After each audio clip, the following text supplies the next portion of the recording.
Fala, galera. Já imaginaram chegar em casa depois de uma viagem longa e encontrar um agente da PRF te esperando na porta? E se ele disser que sua família está correndo perigo mortal? A história que vou contar hoje aconteceu comigo há 3 semanas e ainda estou tentando processar tudo o que rolou. Meu nome é João Estradeiro, 56 anos de estrada, e vocês que acompanham o canal sabem que eu já passei por muita coisa nessa vida de caminhoneiro. Mas nada, absolutamente nada, me preparou para o que aconteceu na noite de 28 de agosto. Antes de começar, se inscrevam no canal e deixem aquele like maroto que ajuda muito. E comentem aí, vocês já foram seguidos pela polícia até em casa? Quero saber se mais alguém passou por uma situação parecida. Eu estava voltando de uma viagem de Manaus para São Paulo. Carga de produtos eletrônicos, viagem tranquila, nada fora do normal. Eram 42 horas de estrada, e eu estava ansioso para chegar em casa e rever minha esposa, Marlene e meus filhos. A viagem correu sem problemas até eu chegar na região de Campinas. Era por volta das 22h de uma quinta-feira, e eu estava a uns 40 quilômetros da minha casa, quando notei que havia uma viatura da PRF me seguindo há algum tempo. No começo, não dei muita bola. Viatura da PRF na estrada é normal, faz parte da paisagem. Mas depois de uns 20 minutos, percebi que o carro continuava atrás de mim, mantendo sempre a mesma distância, sem me ultrapassar nem fazer sinalização para que eu parasse. Isso começou a me incomodar. Sou um caminhoneiro experiente, sempre ando com a documentação em dia, caminhão revisado, carga legal. Não tinha motivo para estar sendo seguido, mas a viatura continuava ali como uma sombra. Quando peguei a saída para a minha cidade, Hortolândia, a viatura continuou me seguindo. Agora sim eu estava preocupado. Por que um policial rodoviário federal estaria me acompanhando até dentro da cidade? Decidi fazer um teste.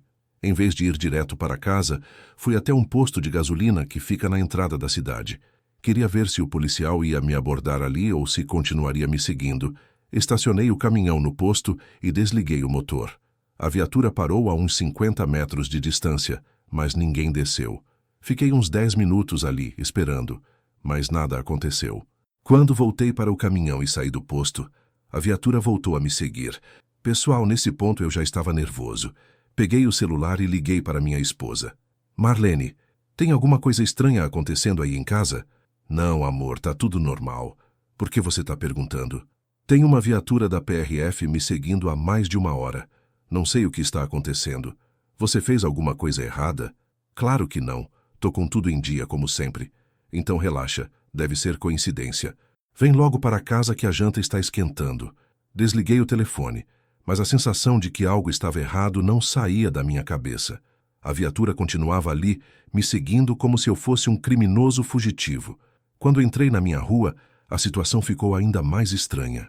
A viatura não só continuou me seguindo, como parou bem em frente à minha casa quando estacionei o caminhão. Desci da boleia e caminhei em direção à viatura. Queria entender de uma vez por todas o que estava acontecendo. Mas quando me aproximei, o vidro desceu e vi algo que me deixou gelado. O homem dentro da viatura não estava usando o uniforme da PRF.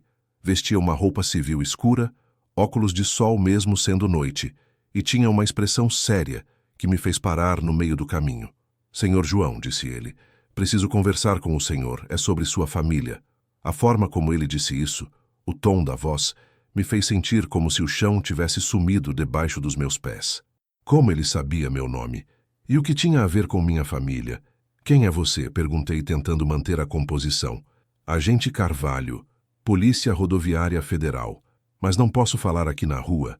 Podemos entrar na sua casa? Gente, vocês fariam o que nessa situação? Um cara que diz ser da PRF sem uniforme, te seguindo até em casa e pedindo para entrar? Se vocês estão sentindo aquele friozinho na barriga, deixem seu like agora porque essa história ainda vai ficar muito mais tensa. Olhei para a minha casa. As luzes estavam acesas, dava para ver a Marlene na cozinha através da janela. Meus filhos, Bruno de 16 anos e Ana de 14, provavelmente estavam no quarto fazendo lição. Antes de entrar na minha casa, quero ver sua identificação, disse. Ele tirou do bolso uma carteira e me mostrou um documento da Polícia Federal. Era uma identificação oficial, com foto, nome e número funcional. Agente Roberto Carvalho, matrícula 3:4-7-8. Senhor João, ele disse, sua família está correndo perigo, um perigo real e imediato. Preciso explicar a situação para o senhor e para sua esposa. Que tipo de perigo? Não posso falar aqui na rua. Há pessoas observando. Olhei ao redor. A rua estava escura, aparentemente vazia. Mas agora que ele havia mencionado, tive a sensação de que realmente estava sendo observado. Uma sensação estranha, como se houvesse olhos me vigiando das sombras. Tá bom, disse eu. Mas quero ligar para a PRF para confirmar sua identidade. Senhor João, entendo sua cautela, mas não temos tempo para isso. A cada minuto que perdemos aqui fora, o risco aumenta. Por favor, confie em mim. Havia algo na urgência da voz dele que me fez acreditar. Talvez tenha sido instinto. Talvez tenha sido o medo pelo que poderia estar acontecendo com minha família. Vamos entrar, disse eu. Mas qualquer movimento suspeito e eu chamo a polícia. Senhor João, eu sou a polícia. Entramos em casa. A Marlene estava na sala assistindo TV quando chegamos.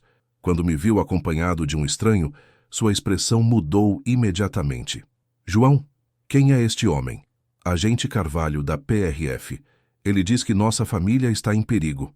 A Marlene ficou pálida. Chamou as crianças que desceram do quarto curiosas para saber o que estava acontecendo. Senhor João, senhora Marlene, disse o agente tirando um envelope do casaco. Vocês se lembram da viagem que o senhor fez para Manaus há 2 semanas? Claro, respondi. E daí? Durante essa viagem, o senhor presenciou algo que não deveria ter visto. E agora pessoas muito perigosas estão atrás do senhor e de sua família. Ele abriu o envelope e tirou várias fotos. Quando vi as imagens, meu sangue gelou. Eram fotos de mim no posto onde parei para dormir em Manaus. Mas não eram fotos normais. Alguém havia me fotografado secretamente, de longe, como se estivesse sendo vigiado. Como vocês conseguiram essas fotos? Perguntei. Não fomos nós que tiramos, senhor João. Foram eles, os criminosos que o senhor viu naquela noite no posto do Rio Negro. Rio Negro. O posto onde parei para dormir na ida para Manaus. Lembrava bem daquele lugar, mas não entendia do que ele estava falando. Agente Carvalho, disse a Marlene. Que história é essa? O que meu marido viu? Senhora Marlene, seu marido testemunhou uma operação de lavagem de dinheiro envolvendo políticos e empresários. Uma operação que movimenta milhões de reais por mês. E agora eles sabem que ele viu. Pessoal, nesse momento minha mente estava um turbilhão. Eu não me lembrava de ter visto nada demais naquele posto. Tinha parado para dormir, como sempre faço. Conversei com outros caminhoneiros, tomei um café e parti no dia seguinte. Eu não vi nada demais, disse. Foi uma parada normal. Senhor João, o agente tirou mais uma foto do envelope. O senhor se lembra desta pessoa? Era a foto de um homem de terno, por volta dos 50 anos, cabelos grisalhos. Tinha cara de empresário ou político, alguém importante. Não, respondi. Nunca vi este homem. Mas ele viu o senhor. E mais importante, o senhor viu ele fazendo algo que não deveria estar fazendo. O agente mostrou então uma foto que me fez lembrar de tudo. Era uma imagem tirada de longe, no estacionamento do posto, onde se via o homem de terno entregando uma maleta para outro sujeito ao lado de uma caminhonete. E ali, no fundo da foto, estava meu caminhão. E eu, parado próximo à boleia, olhando na direção deles. Agora se lembra? Perguntou o agente. Foi como se uma luz tivesse acendido na minha cabeça. Eu me lembrava sim daquela cena. Tinha achado estranho ver um homem tão bem vestido num posto de estrada, no meio da madrugada, fazendo negócios no estacionamento. Mas não dei muita importância na hora. Eu vi, admiti, mas não sabia que era algo ilegal.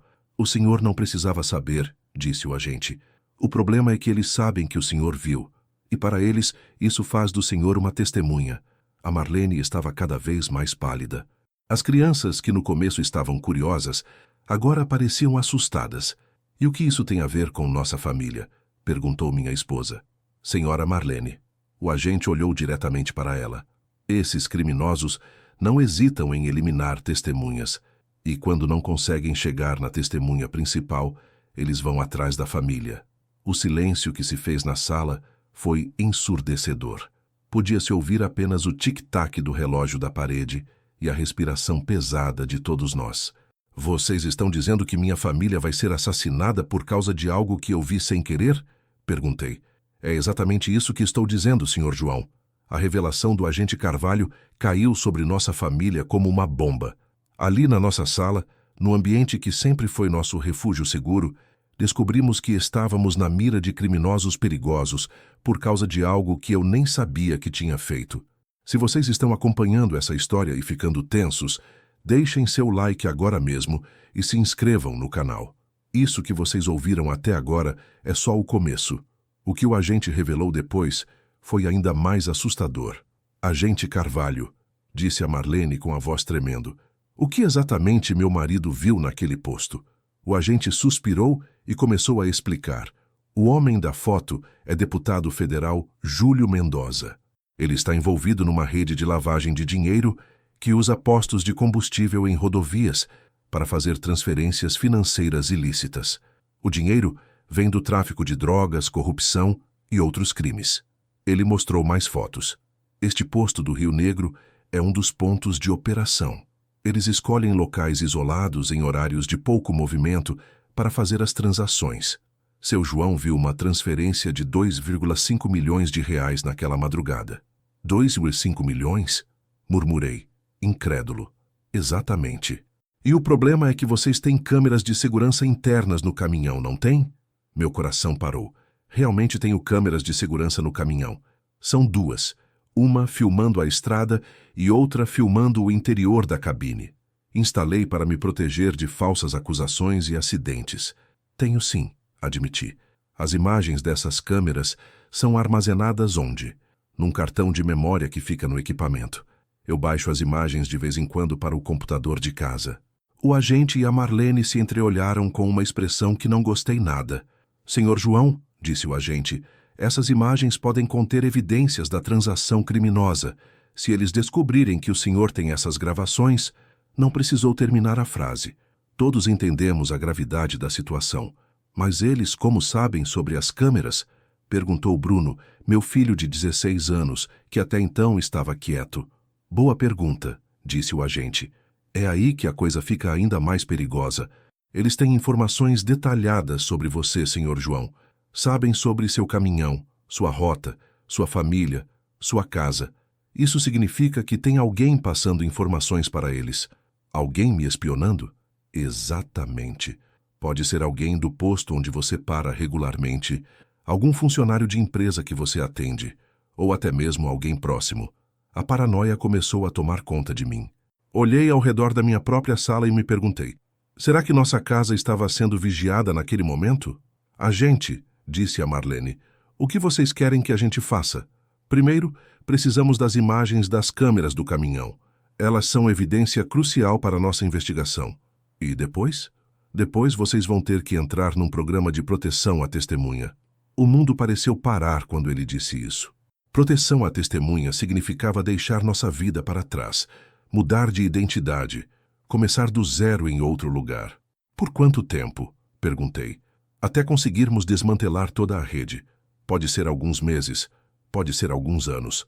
Ana, minha filha de 14 anos, começou a chorar. Pai, isso significa que não vou mais ver meus amigos? Não vou mais estudar na minha escola? Meu coração se partiu vendo o desespero da minha filha. Como explicar para uma adolescente que sua vida estava sendo destruída por causa de algo que nem sabia que tinha acontecido? Ana, disse o agente com uma voz mais suave, eu sei que é difícil, mas é a única forma de manter vocês seguros. E se recusarmos? Perguntou a Marlene. O agente ficou sério.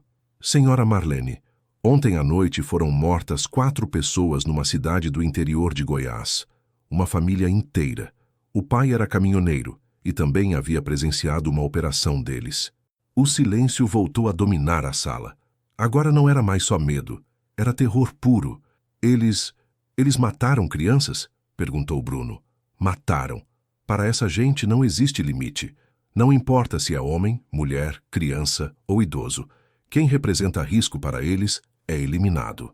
Pessoal, nesse momento eu estava vivendo o pior pesadelo da minha vida.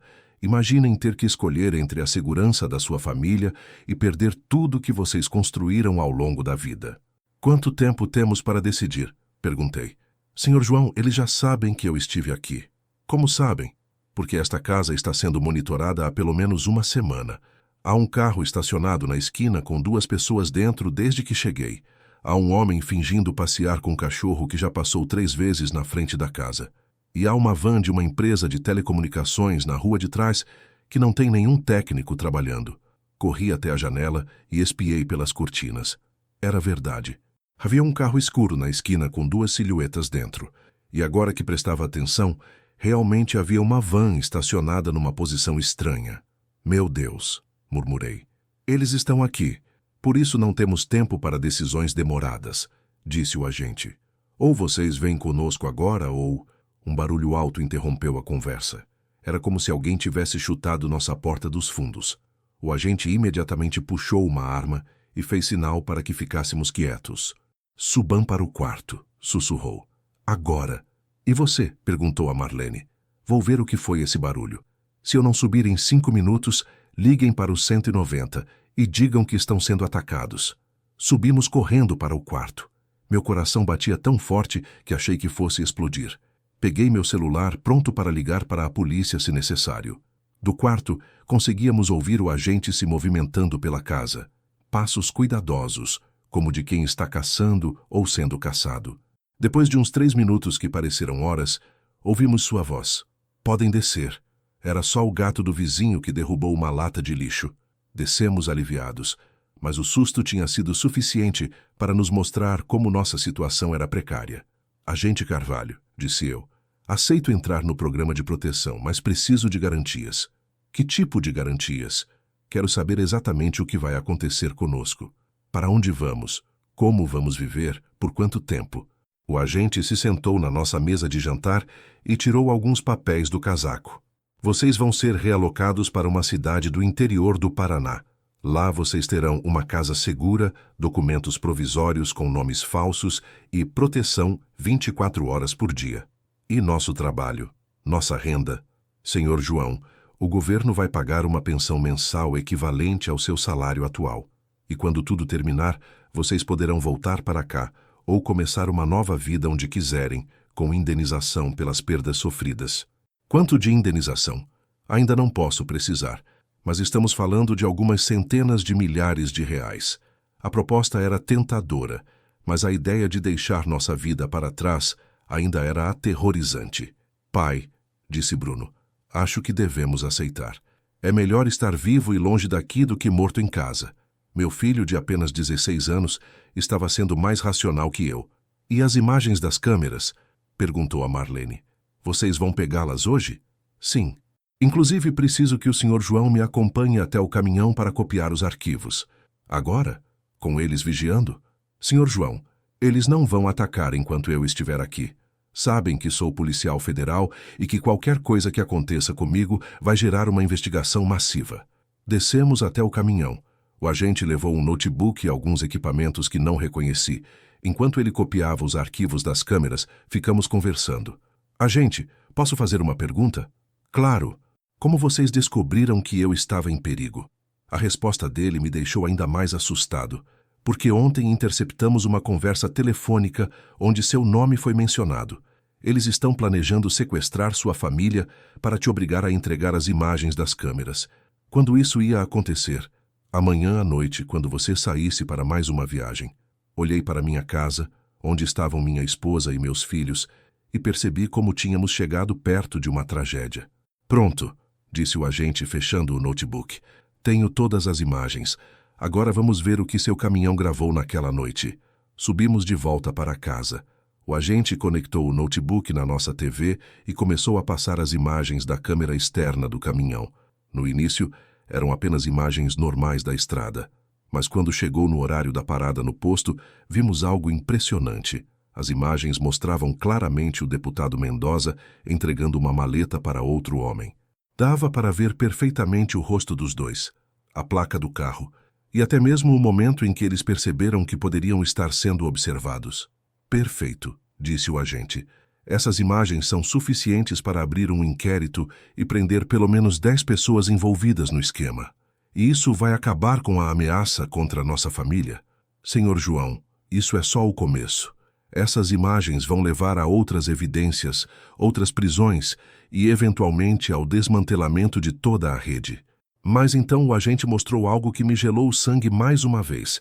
Na imagem da câmera interna do caminhão, que filma o interior da cabine, dava para me ver olhando na direção da transação e até mesmo pegando meu celular, como se fosse fotografar ou filmar a cena.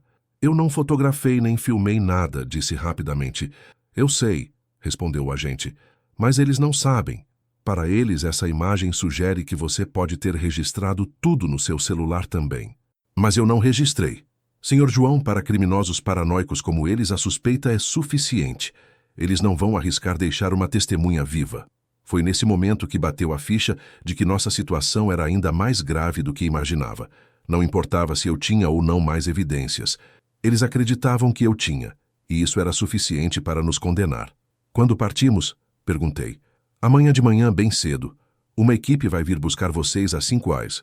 Foi esta noite. Esta noite vocês ficam sob minha proteção. Vou ficar aqui na casa até a equipe chegar. Olhei para minha família reunida na sala. Em menos de 24 horas, nossa vida tinha virado de cabeça para baixo, mas pelo menos ainda estávamos vivos e juntos. Pessoal, disse o agente, sei que é difícil, mas vocês fizeram a escolha certa. Em alguns meses, quando essa operação terminar, vocês vão poder voltar para casa sabendo que ajudaram a prender criminosos perigosos. Mas o que ele disse em seguida mudou tudo novamente. Só tem um problema. Descobri quem estava passando informações sobre vocês para os criminosos, e vocês não vão acreditar quando souberem quem é. As palavras do agente Carvalho ecoaram na nossa sala como um trovão. Alguém próximo de nós estava nos traindo, passando informações para criminosos que queriam matar nossa família. A paranoia, que já estava alta, chegou ao limite. Pessoal, se vocês estão sentindo aquela tensão no peito, imaginem como estava nossa família naquele momento. Deixem seu like agora e ativem as notificações, porque essa revelação vai chocar vocês, tanto quanto chocou a gente. Agente Carvalho, disse a Marlene com a voz trêmula. Quem é o traidor? O agente olhou para cada um de nós antes de responder. Sua expressão era grave, como de quem estava prestes a dar uma notícia que mudaria nossas vidas para sempre. Antes de revelar, preciso explicar como descobrimos. Nossa investigação interceptou várias conversas telefônicas dos criminosos. Em uma delas, eles mencionaram detalhes muito específicos sobre a rotina do Sr. João. Coisas que só alguém muito próximo poderia saber. Que tipo de detalhes? Perguntei. Horários exatos das suas viagens, rotas que você prefere, postos onde costuma parar, até mesmo o que você come no café da manhã e qual programa de TV você assiste. Um calafrio percorreu minha espinha. Essas informações realmente só alguém muito íntimo da nossa família poderia ter. Mais grave ainda, continuou o agente. Eles sabiam que você ia estar no posto do Rio Negro naquela data específica. Isso significa que foram informados da sua rota com antecedência. Mas eu só defino minhas rotas na véspera, disse eu. E só comento com... Parei no meio da frase. A realização me atingiu como um soco no estômago. Com quem, Sr. João? Com minha esposa e com meu irmão. O silêncio que se fez na sala foi ensurdecedor. Marlene ficou pálida. As crianças se entreolharam sem entender, e eu senti como se o mundo estivesse desabando. Seu irmão, disse o agente. Roberto Estradeiro, 52 anos, também caminhoneiro. Como você sabe o nome do meu irmão? Porque ele é nosso principal suspeito. Isso é impossível, explodi. Roberto é meu irmão. A gente trabalha junto há 15 anos, ele jamais faria uma coisa dessas. O agente tirou um tablet do casaco e me mostrou a tela. Senhor João, estas são as movimentações bancárias do seu irmão nos últimos 6 meses. Veja só. Olhei para a tela e não acreditei no que vi. Roberto tinha recebido depósitos de 50 mil, 30 mil, 75 mil reais em datas espalhadas pelos últimos meses. Valores muito altos para um caminhoneiro. De onde veio esse dinheiro? Perguntei, já sabendo que não ia gostar da resposta. De contas vinculadas à rede de lavagem de dinheiro que vocês estão ajudando a investigar. Não pode ser verdade, murmurei.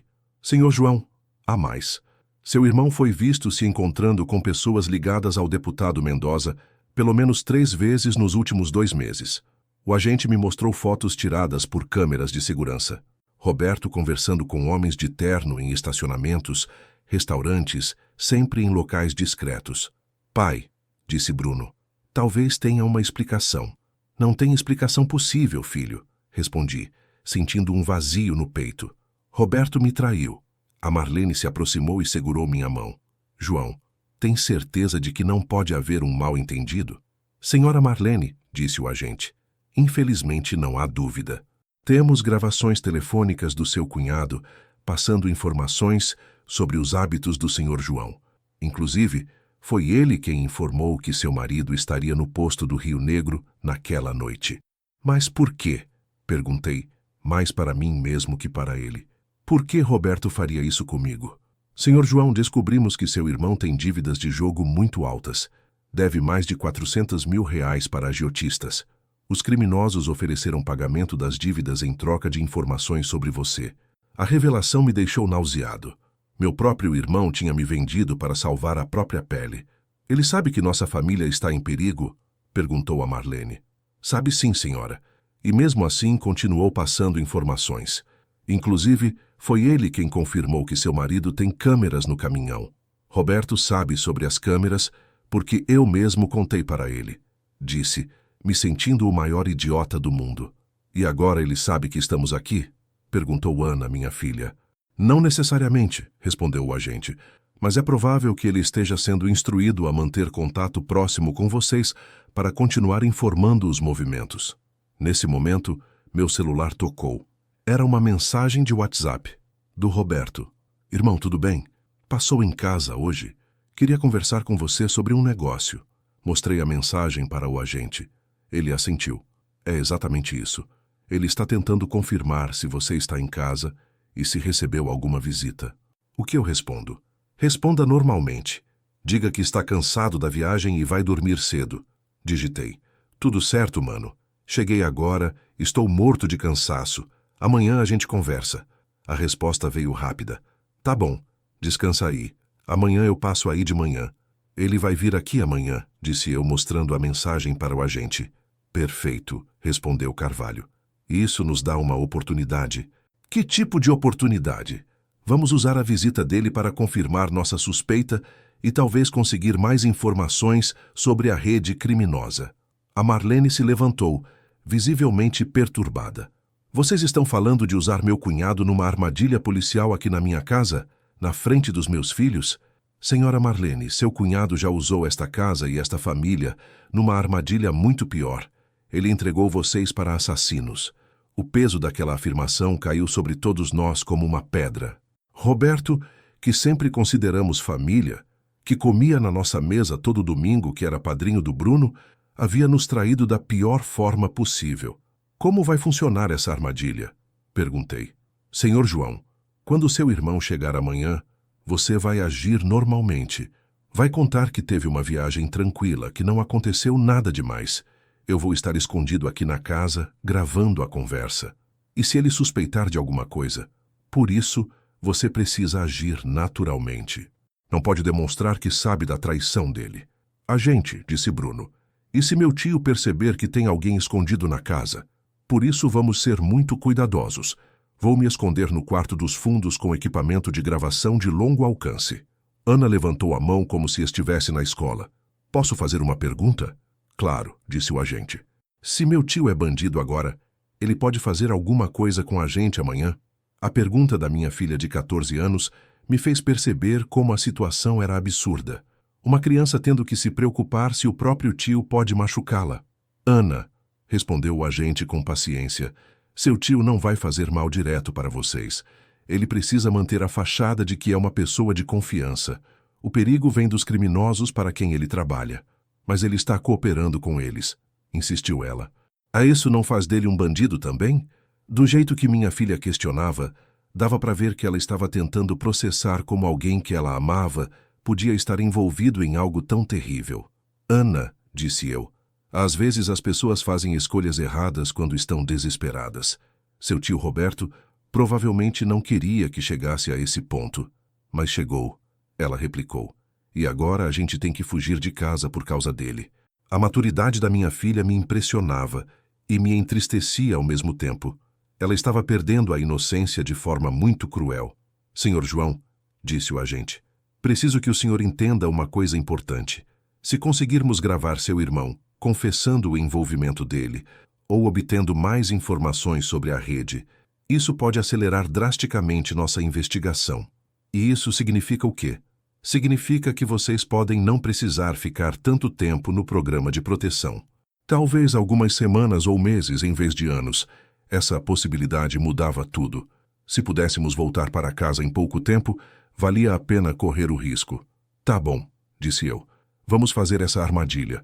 Pai, disse Bruno, tem certeza de que é seguro? Filho, nada disso é seguro. Mas se não fizermos alguma coisa, vamos passar o resto da vida fugindo. O agente passou então a nos explicar exatamente como seria o procedimento. Amanhã cedo, antes do seu irmão chegar, vou me esconder no quarto dos fundos.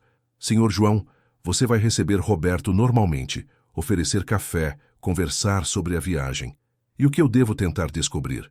Primeiro, confirmar que ele realmente está envolvido. Segundo, tentar descobrir quando será o próximo movimento contra vocês. Terceiro, se possível, descobrir quem são os outros envolvidos. Como eu faço isso sem parecer suspeito? Vai ser natural. Você vai contar detalhes da viagem, mencionar que viu coisas estranhas no posto de Manaus e ver como ele reage. A Marlene interveio. E se Roberto perceber que é uma armadilha e ficar agressivo? Senhora, vou estar armado e a poucos metros de distância. Ao primeiro sinal de perigo, eu intervenho. E as crianças? As crianças vão ficar no quarto com vocês, senhora Marlene, longe da conversa. Passamos então a organizar todos os detalhes.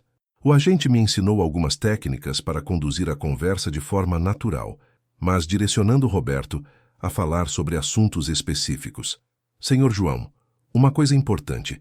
Se seu irmão oferecer dinheiro ou sugerir algum tipo de negócio fácil, aceite. Isso vai ser evidência clara do envolvimento dele. Você acha que ele vai fazer isso? Tenho quase certeza. Pessoas que estão nessa situação sempre tentam envolver familiares para dividir a culpa e diminuir os riscos para eles mesmos. Por volta das 2h da manhã terminamos de planejar tudo. O agente disse que ia ficar de vigília na sala até amanhecer para garantir nossa segurança. Vocês podem ir dormir, disse ele. Eu fico aqui cuidando. Agente, disse a Marlene, muito obrigada por estar protegendo nossa família. Senhora, é meu trabalho. E mais que isso, vocês estão ajudando a desarmar uma rede criminosa muito perigosa. São heróis. Subimos para os quartos, mas ninguém conseguiu dormir direito. Toda hora eu acordava pensando no Roberto, tentando entender como tínhamos chegado àquele ponto. Às 6 da manhã, o agente bateu na porta do nosso quarto. Senhor João, seu irmão acabou de mandar mensagem. Disse que vai chegar às 8h. Descemos para tomar café e fazer os preparativos finais. O agente instalou microfones minúsculos na sala e testou o equipamento de gravação. Lembrem-se, disse ele, haja naturalmente. Roberto não pode suspeitar de nada. Às 8h05, ouvimos o barulho do caminhão do Roberto estacionando na frente de casa. Meu coração disparou. Em poucos minutos, eu ia descobrir se meu próprio irmão realmente havia me traído. Ele chegou. Sussurrei para o agente, que já estava se dirigindo para o quarto dos fundos. Relaxa, senhor João, você consegue. Roberto bateu na porta com a batida característica dele. 3 batidas rápidas, uma pausa, mais 2 batidas. Era nosso código desde criança. Quando abri a porta e vi meu irmão sorrindo, com uma sacola de pães na mão, como sempre trazia nos domingos, senti uma mistura de raiva, tristeza e incredulidade. E aí, irmão? Disse ele, me dando um abraço. Como foi a viagem? Tranquila, respondi, tentando soar normal. Entra aí, vamos tomar um café. Roberto entrou em casa como sempre fazia. Cumprimentou a Marlene, brincou com as crianças. Parecia a mesma pessoa de sempre. Mas agora eu sabia que por trás daquele sorriso havia um traidor. João, disse ele se sentando à mesa da cozinha, preciso conversar uma coisa importante contigo. Meu coração acelerou. Seria que ele ia confessar? Que é, mano? É sobre dinheiro, irmão. Conheci umas pessoas que estão oferecendo uns trabalhos diferenciados. Trabalhos que pagam muito bem. Lá estava. Exatamente como o agente havia previsto. Que tipo de trabalho? Transporte especial. Carga valiosa. Rotas específicas. O pagamento é 10 vezes maior que o normal. E qual é o problema? Roberto olhou ao redor como se verificasse se alguém estava ouvindo e baixou a voz. O problema é que é meio irregular. Entende? Não entendo não, Roberto. Explica melhor. João, esses caras pagam 50 mil por viagem. 50 mil. Você imagina o que a gente pode fazer com uma grana dessa? 50 mil. Exatamente o valor que aparecia nas movimentações bancárias dele. E o que eles querem transportar por esse preço? Não pode perguntar, irmão. Faz parte do acordo.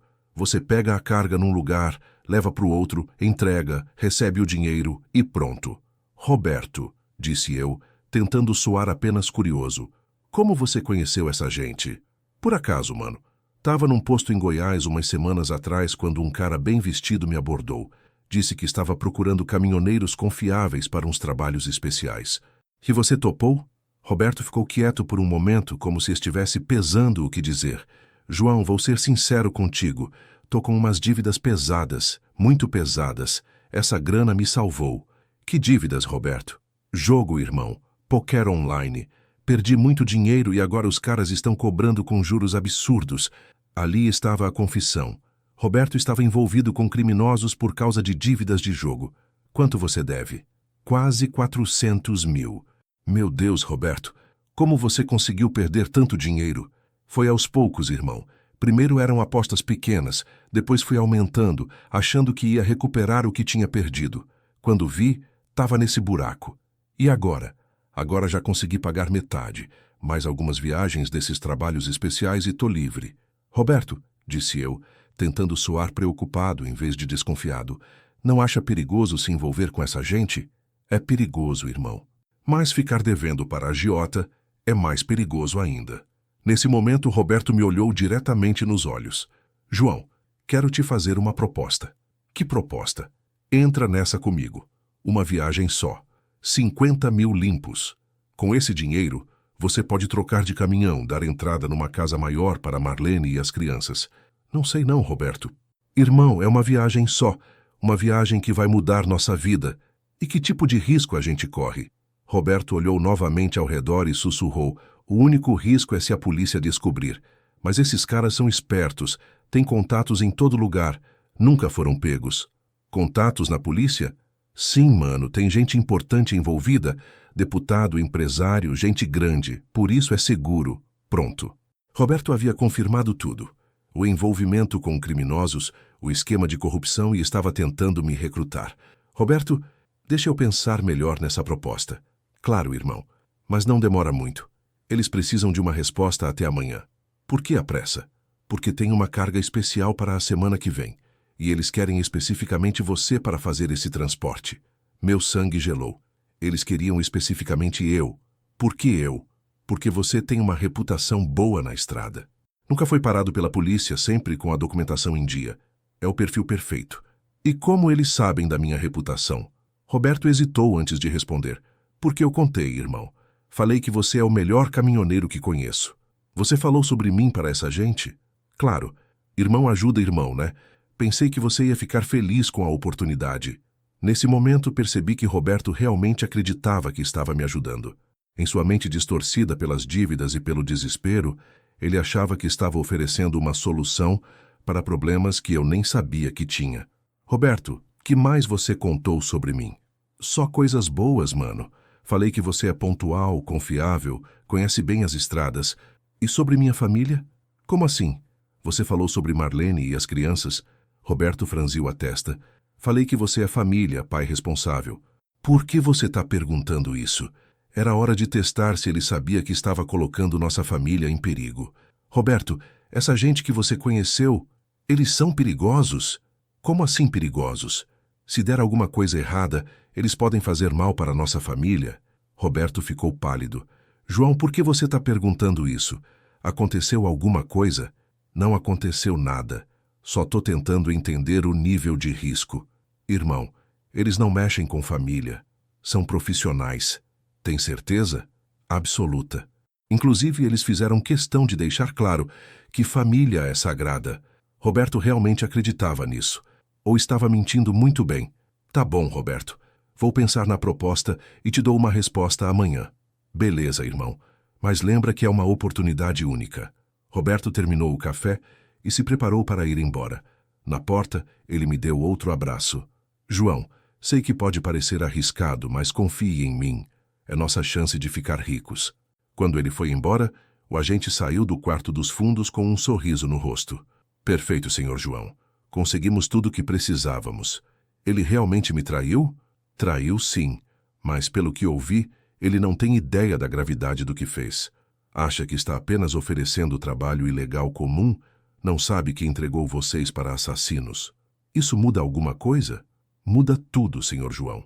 Agora sabemos que seu irmão é apenas uma peça pequena no esquema. E mais importante, temos evidências suficientes para prender os verdadeiros responsáveis. A gravação da conversa com Roberto mudou completamente os rumos da nossa situação. O agente Carvalho explicou que agora tínhamos evidências concretas, não apenas do envolvimento do meu irmão, mas de toda uma rede que incluía políticos e empresários. Pessoal, se vocês estão acompanhando essa história desde o início, sabem que cada revelação foi mais chocante que a anterior. Deixem seu like e se inscrevam no canal, porque o que aconteceu nos dias seguintes vai mostrar como a justiça pode ser imprevisível. Senhor João, disse o agente, guardando o equipamento de gravação. Baseado no que seu irmão disse, conseguimos identificar pelo menos 3 pontos importantes. Quais? Primeiro, eles querem especificamente o senhor para uma operação na próxima semana. Isso significa que planejam usar sua reputação limpa para transportar algo muito valioso ou muito perigoso. Segundo, seu irmão confirmou que há corrupção em altas esferas, deputados e empresários envolvidos. Isso transforma nosso caso numa operação de segurança nacional. E o terceiro, seu irmão realmente não sabe que colocou vocês em perigo mortal. Para ele, vocês estão seguros porque ele não contou sobre as câmeras do caminhão. A Marlene, que estava ouvindo da cozinha, se aproximou. Isso significa que Roberto não é tão culpado quanto pensávamos? Senhora Marlene, seu cunhado cometeu crimes graves, mas a motivação dele foi desespero financeiro, não maldade. Isso pode ser considerado na hora da sentença. E agora? Ainda precisamos entrar no programa de proteção? O agente ficou pensativo por um momento. Mudança de planos. Vocês não vão entrar no programa de proteção tradicional. Vão participar de uma operação especial. Que tipo de operação? Senhor João, queremos que o senhor aceite a proposta do seu irmão. O silêncio que se fez na sala foi total. Ele estava sugerindo que eu me envolvesse diretamente com os criminosos. Agente, disse eu, com todo respeito, o senhor enlouqueceu? Calma, senhor João. Deixe-me explicar. Queremos que aceite a proposta, mas trabalhando conosco. Seria uma operação de infiltração. Infiltração? Exato. O senhor faria a viagem que eles pediram, mas com agentes federais te acompanhando secretamente. Seu caminhão seria equipado com dispositivos de rastreamento e gravação. Quando chegasse no destino final, prendemos toda a rede. A Marlene ficou alarmada. Vocês querem que meu marido vire isca para criminosos perigosos? Senhora Marlene, entendo sua preocupação, mas pense assim, essa pode ser a forma mais rápida de terminar com a ameaça contra sua família. E se der errado? Temos experiência em operações desse tipo. Seu marido estaria protegido a cada momento. Agente, disse Bruno, meu filho, meu pai não é policial. Ele não tem treinamento para esse tipo de coisa. Seu filho tem razão, concordei. Não sei atuar, não sei mentir convincentemente. E se eles perceberem? Senhor João, é exatamente por isso que funcionaria. Eles estão esperando um caminhoneiro comum, assustado com a proposta, mas aceitando por dinheiro. É o que o senhor realmente é. O agente tirou um mapa e espalhou na mesa. Vejam só, baseado no que seu irmão disse, a rota seria de São Paulo para o Pará. Uma viagem longa através de estados onde eles têm influência política. Que tipo de carga seria? Suspeitamos que seja dinheiro vivo, milhões de reais em espécie que precisam ser lavados através de empresas fantasmas no norte do país. Milhões? Sim. E aqui está o ponto crucial. Se conseguirmos interromper essa operação, não apenas prendemos os criminosos, mas também apreendemos o dinheiro. Isso pode desmantelar o financiamento de várias outras atividades criminosas. A proposta era tentadora do ponto de vista da justiça, mas aterrorizante do ponto de vista pessoal. Quanto tempo eu ficaria fora? 3 dias no máximo. São Paulo até Belém, entrega da carga, retorno. E minha família ficaria sob proteção federal aqui mesmo em casa. Uma equipe disfarçada de vizinhos, técnicos, entregadores. Ninguém suspeitaria. Ana, minha filha, fez uma pergunta que me pegou de surpresa. Pai, se você não fizer isso, quanto tempo a gente vai ter que viver com medo? Como assim, filha? Se você não ajudar a prender esses criminosos, eles não vão desistir de nos perseguir, vão? A pergunta da Ana era simples, mas foi direto ao ponto. Se não resolvêssemos isso de uma vez, nossa família nunca mais teria paz. Agente, disse eu, me dê detalhes de como seria a proteção. Senhor João, seu caminhão seria equipado com rastreamento GPS militar, impossível de detectar. Teria comunicação direta comigo a cada 2 horas, e 3 carros descaracterizados te acompanhariam à distância. E se acontecer alguma coisa? Temos autorização para usar qualquer força necessária para protegê-lo, incluindo apoio de helicópteros e tropas especiais se necessário. A Marlene pegou minha mão. João, a decisão é sua. Mas pensa nas crianças. É exatamente por causa das crianças que estou considerando, respondi. Quero que elas cresçam sem medo. Senhor João, disse o agente, posso garantir uma coisa. Se o senhor aceitar, em 1 semana, isso tudo estará resolvido. Se não aceitar, pode levar anos para terminar. Tá bom, disse eu finalmente. Aceito. A Marlene suspirou. As crianças ficaram tensas, mas todos sabiam que era a melhor opção. Perfeito, disse o agente. Agora vou explicar exatamente como vai funcionar. Passamos o resto do dia planejando a operação. O agente explicou que eu deveria ligar para Roberto no dia seguinte, aceitar a proposta e aguardar as instruções dos criminosos. Senhor João, quando seu irmão perguntar por que você mudou de ideia, diga que pensou na oportunidade financeira e decidiu correr o risco. E se ele suspeitar? Não vai suspeitar. Ele está desesperado para que o senhor aceite, porque isso diminui a pressão sobre ele. Na segunda-feira de manhã liguei para Roberto. Irmão, decidi aceitar sua proposta. Sério, João, que bom. Sabia que você ia ver que é uma boa oportunidade. Quando começamos? Vou falar com os caras hoje mesmo. Provavelmente quarta-feira você já viaja. Roberto, me fala uma coisa. Tenho que levar meu próprio caminhão? Sim, irmão. Eles fazem questão. Dizem que caminhão alugado chama a atenção da polícia. Entendi. João, só mais uma coisa. Não comenta nada disso com ninguém, nem com Marlene. É confidencial total. Pode deixar, mano. Quando desliguei, o agente Carvalho assentiu. Perfeito. Agora é só aguardar as instruções. As instruções chegaram na terça-feira. Roberto ligou com detalhes da operação.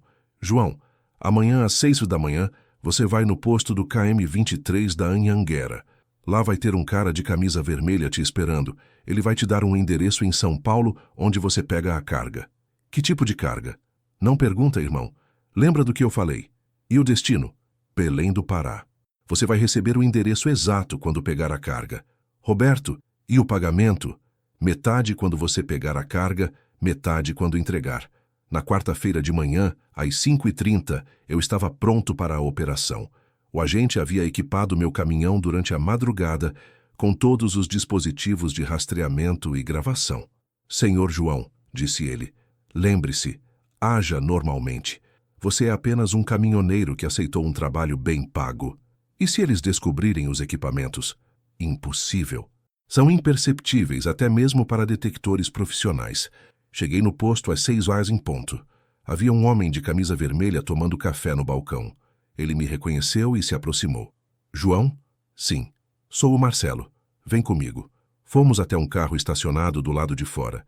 Dentro estava um homem de terno que não se identificou. João, disse o homem de terno. Primeira viagem? Primeira. Nervoso? Um pouco. Normal. Mas relaxa, é tranquilo. Você pega a carga, leva para o destino, entrega, recebe o pagamento e volta para casa. Ele me entregou um papel com um endereço em São Paulo. Neste endereço você vai encontrar um galpão. Fala com o seu Antônio. Diz que é o caminhoneiro do Roberto. Ele carrega seu caminhão. E depois você vai receber instruções pelo celular durante a viagem. Que tipo de instruções? Rotas específicas, pontos de parada, essas coisas. É para sua segurança e nossa. O homem me entregou um envelope. Aqui estão os primeiros 25 mil. O resto você recebe em Belém.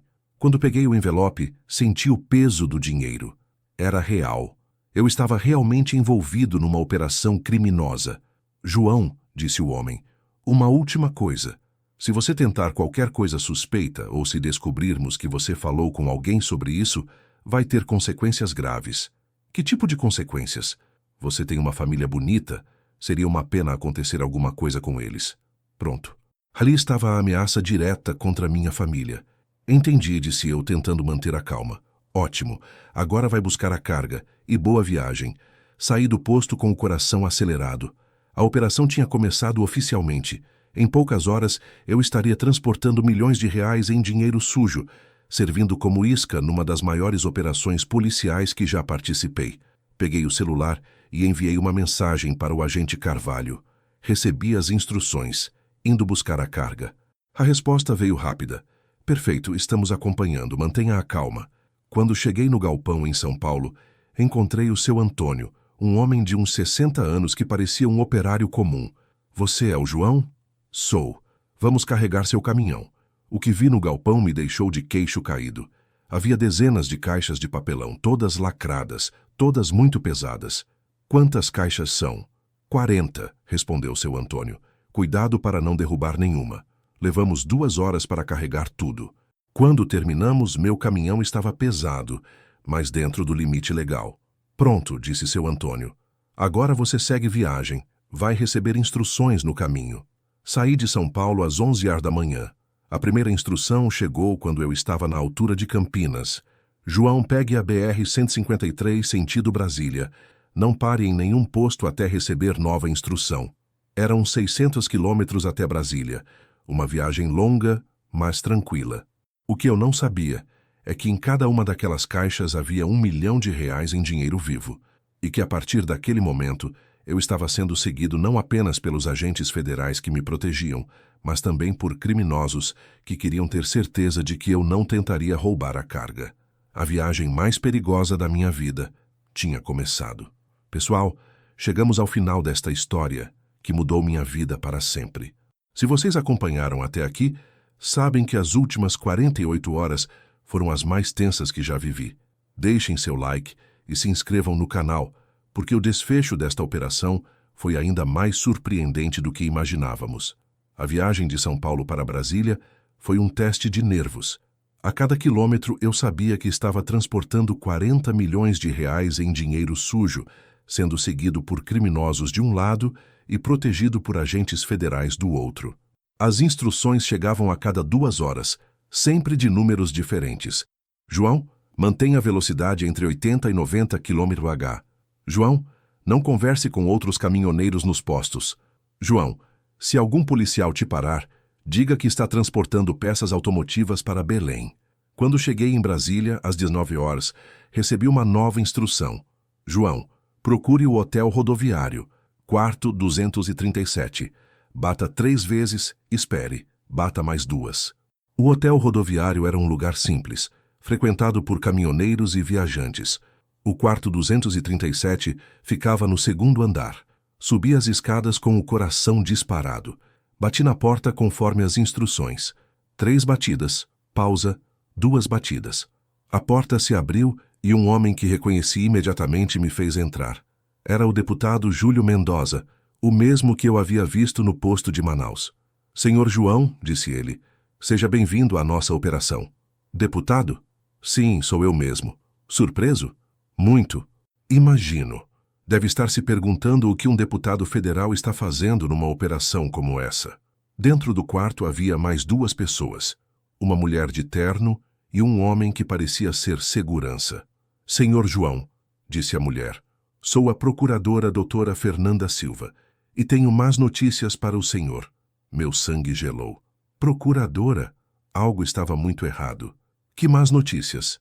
O senhor está preso por transporte de dinheiro ilícito, formação quadrilha e lavagem de dinheiro. O mundo pareceu desabar ao meu redor. Como assim eu estava preso? Eu estava cooperando com a Polícia Federal.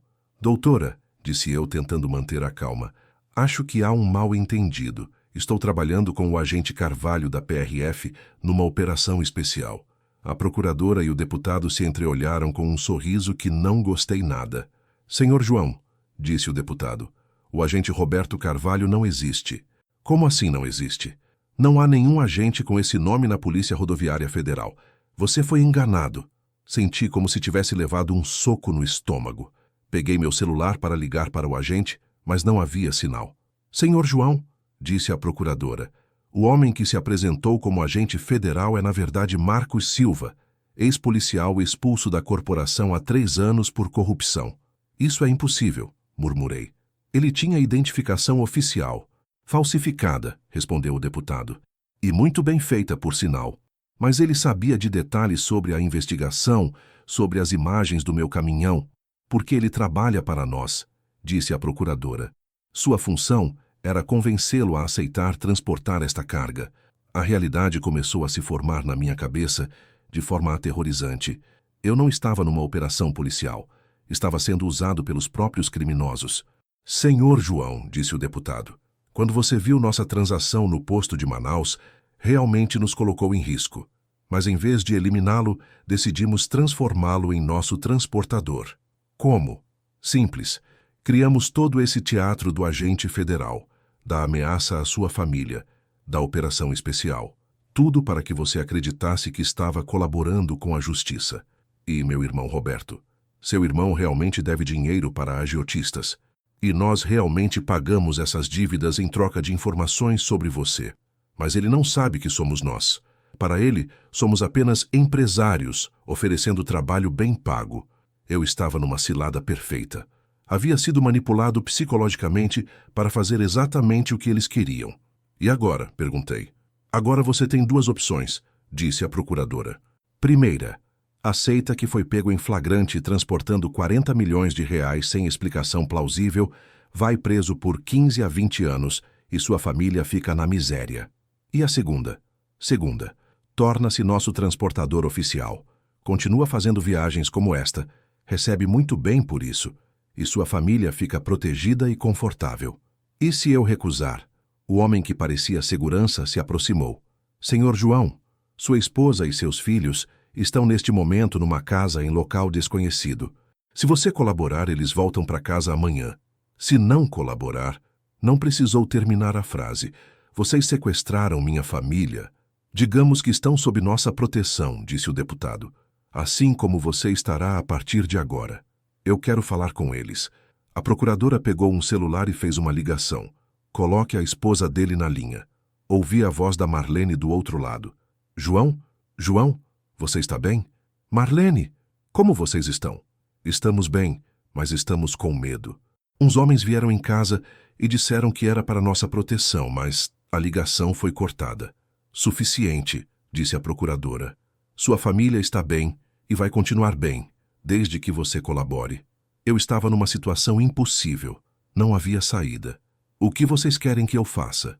Continue para Belém, entregue a carga no endereço que vai receber. Volte para São Paulo e aguarde próximas instruções.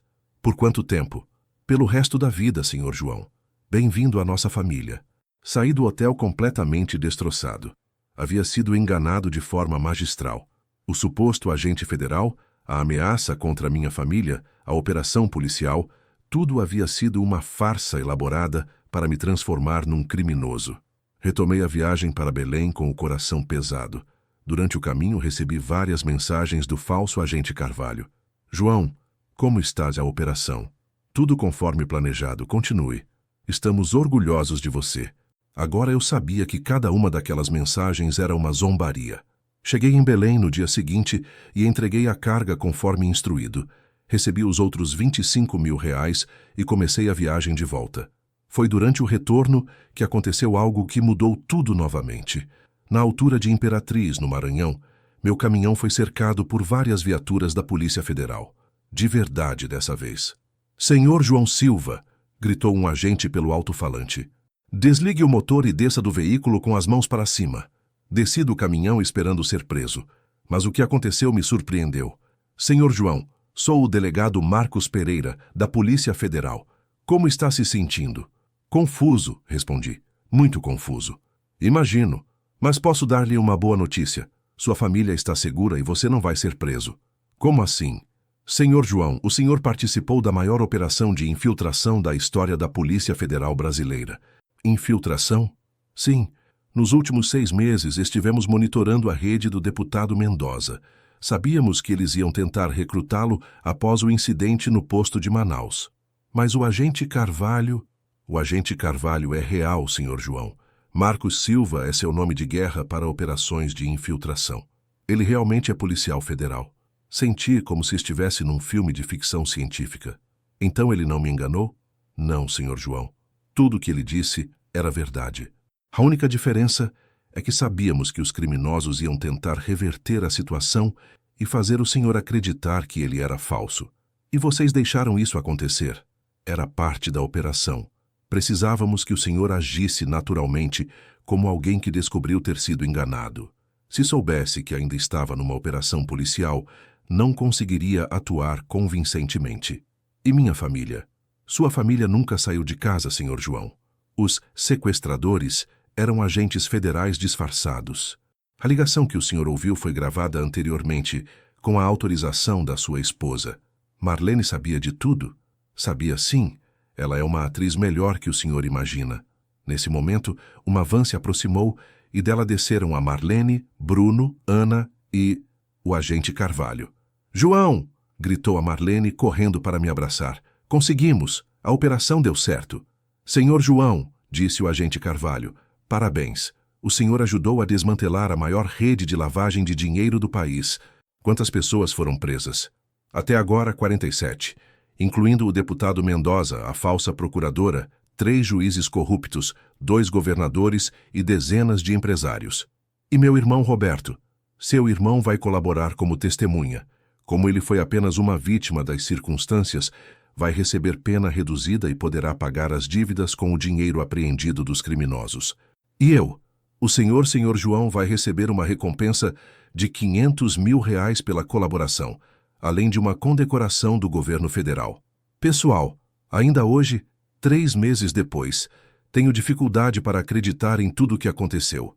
Minha família e eu passamos por uma montanha-russa emocional que poderia ter terminado em tragédia, mas terminou com justiça sendo feita. A recompensa de R$500 mil nos permitiu quitar a casa, trocar o caminhão e ainda investir numa pequena transportadora. Roberto está trabalhando conosco, livre das dívidas e do vício em jogos. Mas a maior recompensa foi saber que nossa colaboração ajudou a tirar de circulação dezenas de criminosos que causavam muito mal ao nosso país. Se vocês chegaram até o final desta história, deixem seu like e se inscrevam no canal. Compartilhem este vídeo para que mais pessoas saibam que a justiça, mesmo quando parece perdida, pode encontrar um jeito de vencer. E lembre-se sempre, na estrada da vida nem tudo é o que parece. Às vezes o que achamos que é nossa perdição pode ser nossa salvação. Para aqueles que perderam a confiança nas instituições do nosso país, saibam que ainda existem pessoas boas lutando pelo que é certo. O agente Carvalho e sua equipe são heróis anônimos que arriscam suas vidas para proteger cidadãos comuns como eu. Muito obrigado por acompanharem esta história. Até a próxima aventura nas estradas brasileiras. E que Deus abençoe a todos vocês e suas famílias. Um abraço do João Estradeiro, agora também colaborador oficial da Polícia Federal.